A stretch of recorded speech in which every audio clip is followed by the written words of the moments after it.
Assalamualaikum warahmatullahi wabarakatuh. Salam sejahtera buat semua. Ini luar biasa ini, Jakarta Pusat bikin acara buka puasa di hotel. DKI.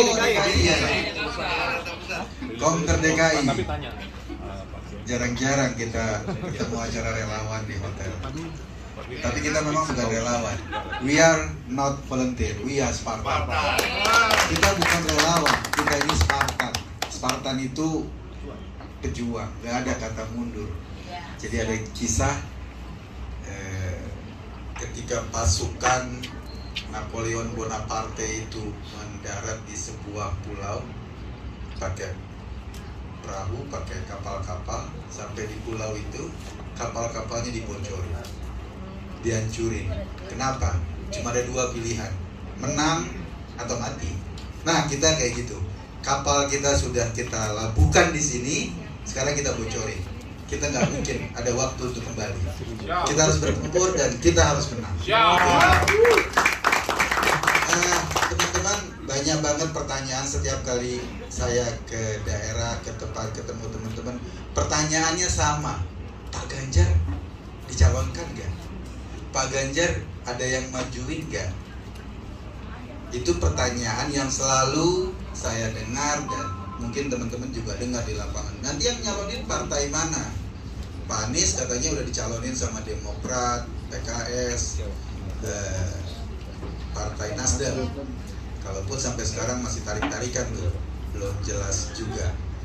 Pak Prabowo sudah sama Gerindra sama PKB, kemarin juga ada koalisi besar.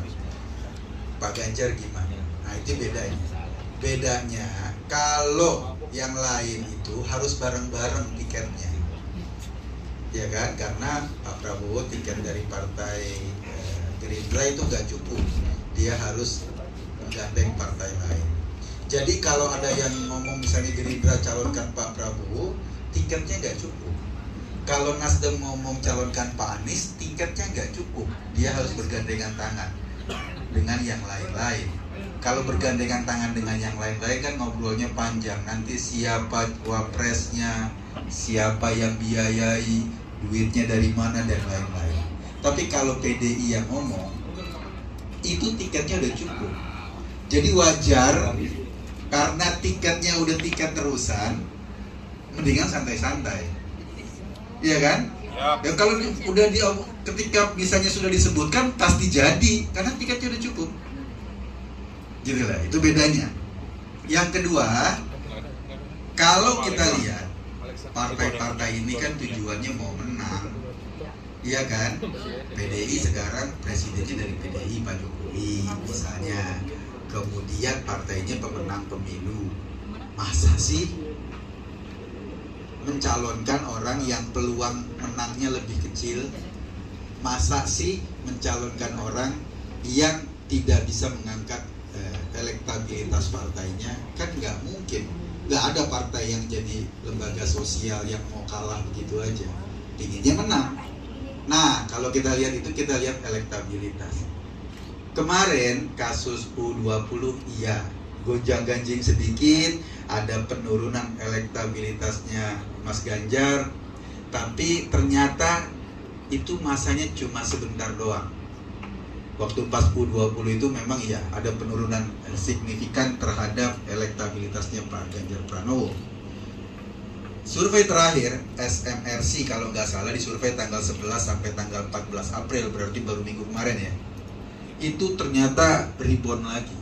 Ternyata naik lagi elektabilitasnya dan sekarang survei terakhir Ganjar Pranowo menempati posisi pertama lagi, posisi 1 lagi dalam elektabilitas di antara beberapa kandidat capres. Pak Prabowo nomor 2, Pak Anies surveinya nggak naik-naik, segitu aja. Kalaupun udah keliling-keliling, udah pakai masjid, udah pakai macam-macam, nggak naik-naik.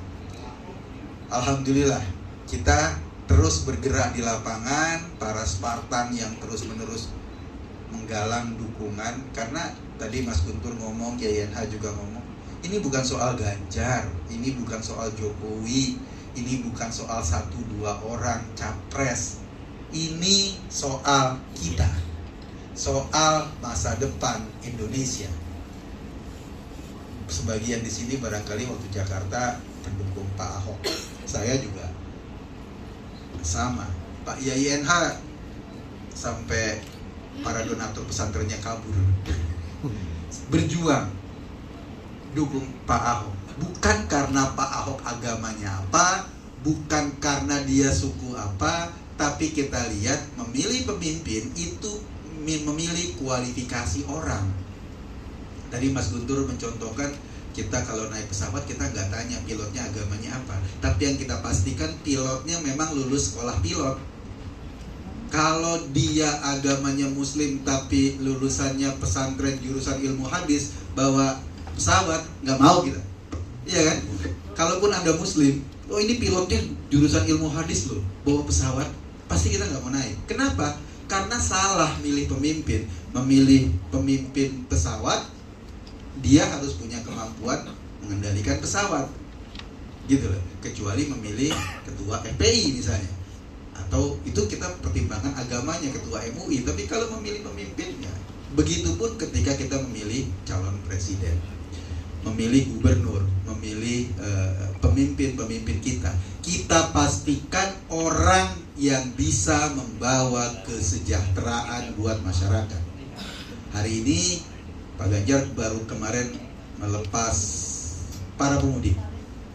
Ya, tadi pagi ada teman-teman dari Ganjarian membantu panitia mudik di Senen, itu ada Ahsan ya, bantuin panitia mudik dari Jawa Tengah. Ada 212 bus dari seluruh Indonesia yang diberangkatkan ke Jawa Tengah.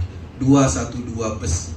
212 di kita alhamdulillah ada manfaatnya jumlah bus. Kalau di tempat lain 212 itu pasti demo. Di kita enggak, ada manfaatnya. Hari ini juga ada kabar menarik, Bu Wali Kota Bandung, Pak Yana Mulyana, baru aja tanggal 14 kemarin pagi-pagi ngasih arahan kepada para pejabat Kota Bandung untuk jadi pejabat katanya harus amanah, harus jujur, tidak korupsi. Habis dia ngasih sambutan, ditangkap KPK karena kasus suap. Sebetulnya bukan kasus korupsi, dia ditangkap karena suap pada bulan puasa. Kan batal kan? Gara-gara itu kan, nyuap pada bulan puasa. Dan Anda tahu siapa yang terlibat dalam kasus penyuapan? Salah satunya adalah namanya siapa, Romi atau siapa gitu. Itu adalah relawannya Balai Anies Baswedan di Bandung. Kita tidak berharap relawan-relawan kita kayak gitu. Kita makan sendiri-sendiri, nggak usah suap-suapan. Karena apa? Karena kita ingin memperbaiki Indonesia. Kita bukan untuk memperkaya diri sendiri, cari jabatan, cari apa. Kita ingin memperbaiki Indonesia ke depan. Iya, pasti kegiatan-kegiatan ini butuh resource, butuh dana, butuh. Karena itu kita bareng-bareng. Yuk kita bareng-bareng perbaiki Indonesia, bareng-bareng membuat masa depan anak cucu kita lebih baik. Ya kan, kita ngalamin waktu 2 tahun atau setahun lalu Jakarta hujan sedikit aja banjir. Kemarin hujan terus-terusan kan? Banjir kan? Kenapa? Karena kalinya dikeruk. Karena ada yang ngerjain kalinya. Dikerukin, sampahnya dikerukin. Alhamdulillah hujan terus-terusan, kemarin gak banjir. Itu tandanya kita butuh pemimpin yang kerja, yang bisa mensejahterakan masyarakat. Kalau ngeruk kali aja harus diperintah oleh pengadilan. Jadi kemarin ada keputusan pengadilan Jakarta Selatan, Pak Anies dihukum untuk mengeruk kali di Mampang. Bagaimana mungkin kesejahteraan itu bisa meningkat? Itu yang pertama.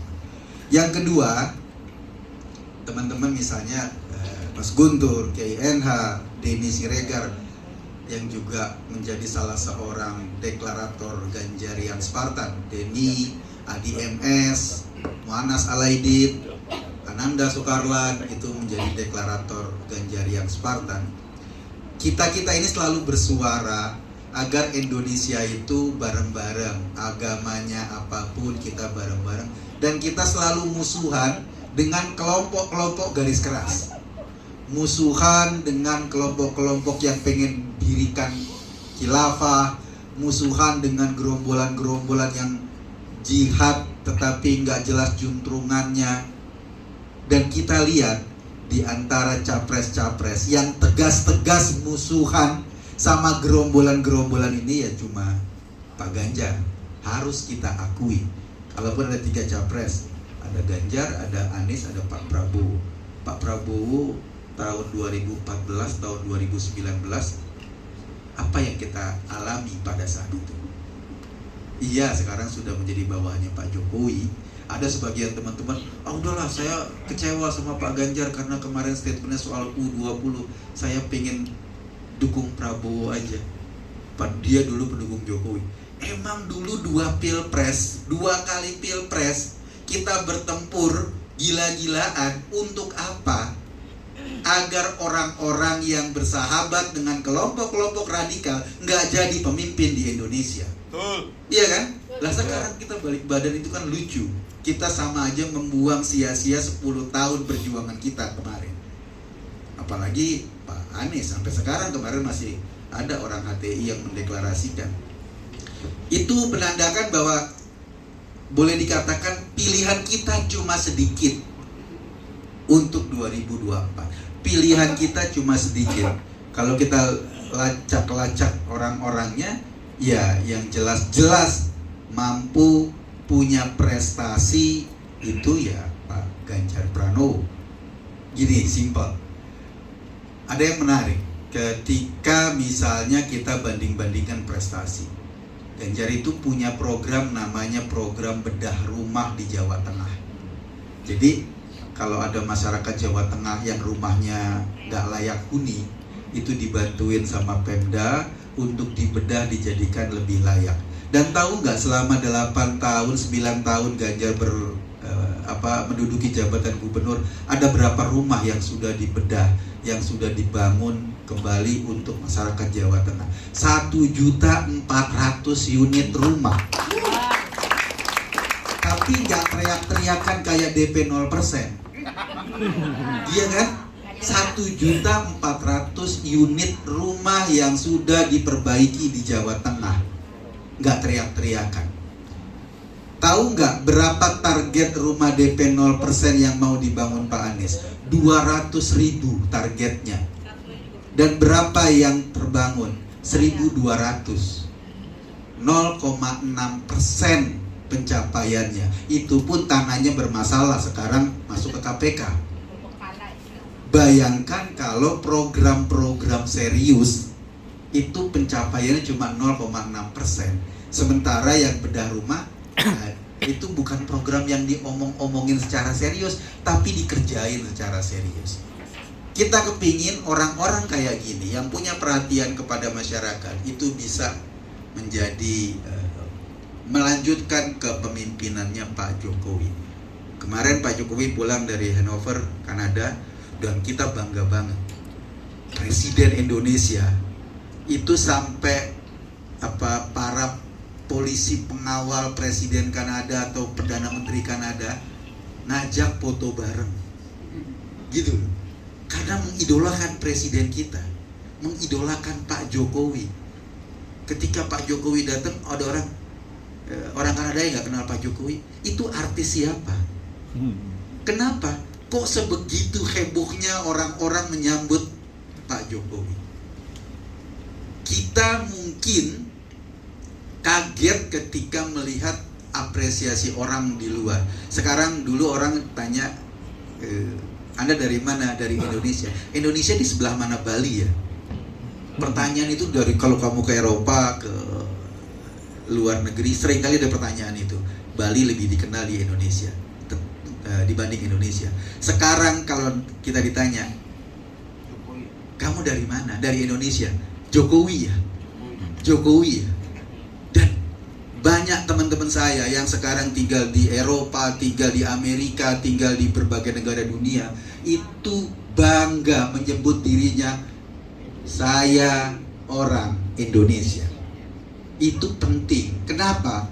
Dengan begitu kita diterima sebagai warga dunia, bukan lagi orang Malaysia dulu nyebut kita Indon kan, warga negara kelas 2. Tapi sekarang bahkan kampanyenya Mahathir Muhammad kemarin, bukan Mahathir, siapa? Anwar Ibrahim nyebut Pak Anwar Ibrahim itu Jokowinya Malaysia. Bayangin, dia minjem presiden kita untuk kampanye.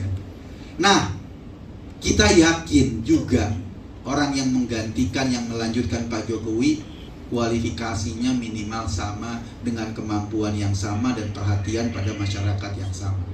Kita juga akan ditanya nanti 2-3 tahun yang akan datang atau 5 tahun yang akan datang, kamu dari mana? Dari Indonesia. Oh, Ganjar Pranowo ya? Iya. Kita itu. Oh, yang rambutnya putih itu ya? Iya. Oh, yang charming itu ya? Nah, kayak gitu. Itu yang akan kita dapatkan ke depan. Karena apa? Karena pembangunan harus terus berjalan. Apa yang sudah dijalankan oleh Pak Jokowi itu harus dilanjutkan. Kalau enggak, kita balik lagi ke titik nol. Kita balik lagi ke titik di mana suasana kita atau pembangunan kita stagnasi. Itu kerugian besar buat kita. Oleh karena itu, sekali lagi saya ingin sampaikan, kita bukan cuma pendukung capres. Sejatinya Ganjar yang Spartan adalah pembela Indonesia. Ganjarian! Lu ngapain sih ikut-ikutan dukung capres? Emang dapat apa? Dulu saya ditanya gitu. Ngapain dukung Pak Jokowi? Emang dapat apa? Wih, dapat kita banyak. Sekarang saya dapat jalan tol yang kalau mau pulang kampung gampang. Dulu kan jalan tol susah. Iya. Kita dapat bandara, kita dapat BPJS, kita dapat kartu apa? KIPK. Indonesia Pintar. Indonesia Pintar, dan itu yang kita dapetin sekarang. Ibu-ibu dulu 5 tahun lalu, 10 tahun lalu lah, menjelang lebaran gini pulang dari pasar merengut. Harga-harga daging tadinya 70.000 jadi 170.000, 200.000. Sekarang pulang dari pasar biasa-biasa aja. Naik iya, dikit-dikit, tapi nggak signifikan banget. Karena salah satu keberhasilan Pak Jokowi adalah menjaga inflasi. Ya, harga minyak goreng iya kemarin gitu loh. Tapi selain itu normal-normal aja. Harga naik-naik menjelang Ramadan, menjelang lebaran gini ada, tetapi nggak aneh-aneh banget. Coba perhatikan berita-berita tentang kenaikan harga-harga di pasar sekarang. Relatif lebih oke. Relatif nggak ada berita, wah kenaikan harga ini, kenaikan harga itu. Semua masih bisa kita akses. Di tengah dunia yang saat ini sedang panas dingin. Orang-orang di Eropa musim dingin ini itu harus pakai timer gas buat pemanasnya, karena harga gas mahal di Eropa. Bahkan orang-orang kaya di Eropa juga pakai timer biar nggak kedinginan. Itu dia pakai timer, dan karena harga gasnya mahal sekali akibat perang Rusia Ukraina. Kita alhamdulillah kipas angin nonstop, nggak perlu pakai timer. Iya kan? Kita bersyukur di Indonesia pada saat ini karena Tuhan sudah memberikan kita banyak sekali sumber daya, dan hidup di Indonesia ya everything is okay lah. Kita masih bisa menikmati buka puasa di sini. Status atau katakanlah berita ada anak yang kelaparan kita mungkin dengar, tapi mungkin amat sangat jarang. Tetapi kalau Anda lihat berita-berita di luar, itu anak-anak sekolah yang kelaparan. Bahkan di Amerika banyak ribuan anak sekolah yang sekolah, datang ke sekolah nggak bisa sarapan karena ibu bapaknya nggak mampu beli sarapan. Orang bilang, oh enak hidup di luar negeri. Enggak bu, sekarang ini orang ngiri hidup di Indonesia. Uang $1 berapa? 14.000, udah bisa buka puasa. Coba uang $1 di Amerika, beli permen sugus. Di sini bisa pakai opor ayam di warteg, bisa pakai es teh manis. $1. Uang $1 di luar cuma beli permen sugus. Saya ingin mengatakan bahwa ini surga kalau kita bandingkan dengan negara-negara lain. Iya, kalau kita lihat di televisi, waduh kok kayaknya keren banget ya. Enggak. Orang susahnya, orang tidak makannya jauh lebih banyak di sana. Karena ini surga, maka kewajiban kita jangan menghadirkan neraka di sini. Apa itu neraka? Konflik, perang antar agama, perang antar suku, itu neraka. Karena itu siapapun politisi yang bawa-bawa agama untuk kemenangan politiknya, itu musuh kita. Itu musuh kita. Kenapa? Karena ketika dia bawa-bawa agama, sebetulnya dia ingin menunjukkan, gua nggak punya kemampuan, karenanya gua jualan nama Tuhan. Kenapa? Ya kayak gitu. Ketika orang gak punya kemampuan, dia akan mencari sandaran lain untuk jualan-jualan nama Tuhan. Pilih dia lebih beragama ketimbang lawannya. Pertanyaannya bukan lebih beragama. Kalau dia lebih beragama, yang masuk surga dia sendiri. Kita belum tentu kan. Tapi kalau dia bisa kerja, yang bisa makan, yang bisa sekolah, kita semua. Itu yang jauh lebih penting. Jadi itu aja sekedar gambaran, dan saya ingin sampaikan, tadi Mas Guntur sudah sampaikan, besok tanggal 24 April Lebaran, Pak Ganjar buka open house. Saya kenal cukup lama, dan dari dulu saya bangun beberapa relawan, itu belum pernah bertemu secara resmi. Kenapa? Karena memang secara politik belum pas waktunya. Ketika besok tanggal 24 April sudah dibuka open house, tandanya tiketnya sudah ada di tangan. Amin. Kalau tiketnya sudah di tangan, kita tinggal melanjutkan. Dan kewajiban para Spartan di Jakarta adalah menunjukkan bahwa kita para Spartan akan memenangkan Ganjar Pranowo di Jakarta. Karena ini buat masa depan Indonesia. Sekian, terima kasih. Assalamualaikum warahmatullahi wabarakatuh. Ganjarian! Sparta! Spartan! Buruh! DKI Jakarta! Satu!